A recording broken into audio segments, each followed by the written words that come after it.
Hello sa inyong lahat!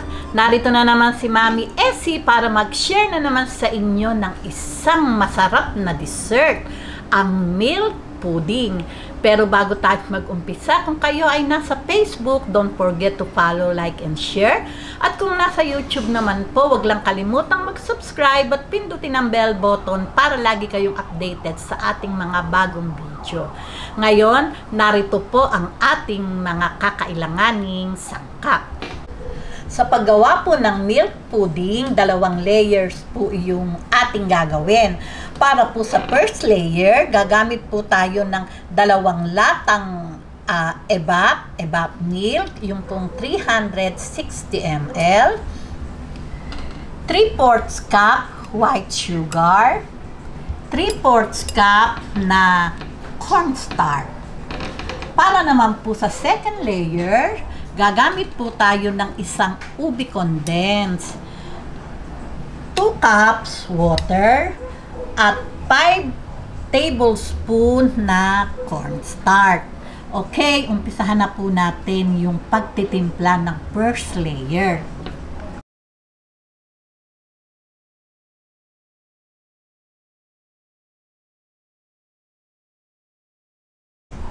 Ngayon po, ilagay na po natin sa ating kaldero. Titimplahin po muna natin bago natin ilagay sa apoy. Ayan, simutin po natin yung natitira at napakamahal po ngayon ng mga bilihin. Sayang po yung mga naiiwan sa lalagyan.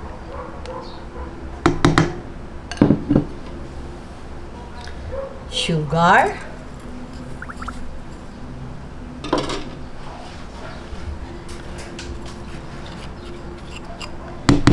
Napakadali lang po nitong gawin. Sabay-sabay lang po. Yan, tutunawin lang po natin. Ito po yung ating cornstarch. Yan.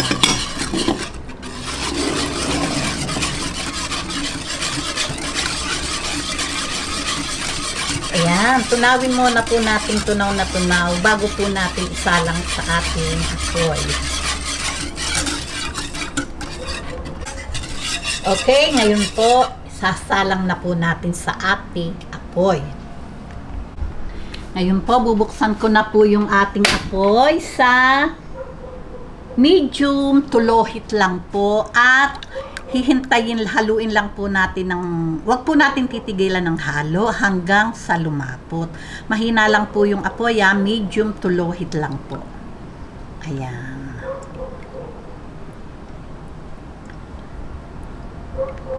Ayan, ganito po, ayan, ngayon po malapot na, okay na po ito. Low heat lang po yung ating apoy, mga 10 minutes ko lang po, 8 to 10 minutes. Okay, lalagay ko na po sa ating molder.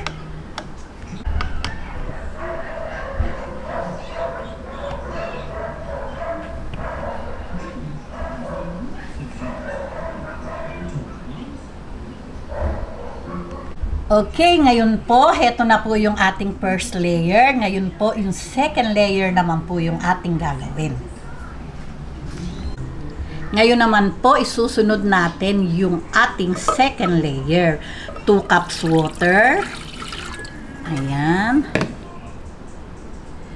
Itong ating cornstarch. Tunawin po muna natin. Tampabin po noon.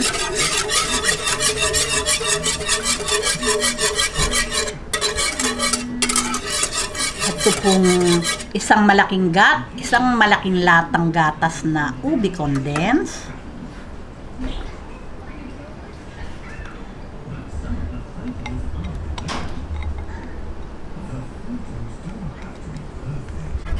Ayan, mix po natin mabuti. Hindi pa po bukas yung aking apoy, Ni-mix po muna natin.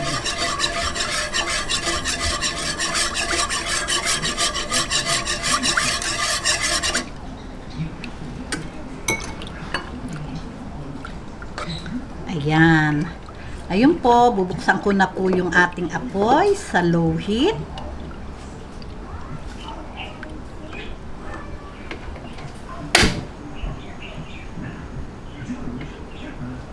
Ayan. Haluin po ulit natin hanggang sa lumapot. Ayan. Pagka po ganito na, ayan.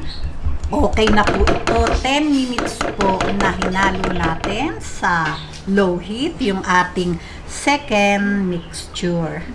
Okay, lagay na po natin. Okay, lagay na po natin itong ating second mixture. Ayan, ganyan lang po. O, diba?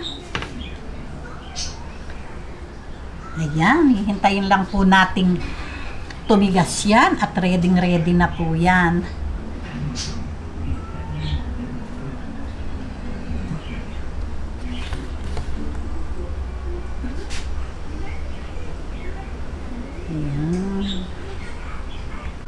Okay, ngayon po, heto na po yung ating napakasarap na milky pudding. Ngayon po, hintayin lang po nating mag-set. Palamigin lang po natin. Pwede nating ipasok sa ref para siya tumigas kaagad. Pwede din naman pong hintayin na lang natin itong tumigas dito sa ating table. Okay, babalik po ako mga 1 oras. Siguro po ready na po yan. Ayan, heto na po yung ating pagkaraan ng 1 oras. Heto na po, na-set na po itong ating milky pudding. Okay, lagyan na po natin ng cheese sa ibabaw. Ayan.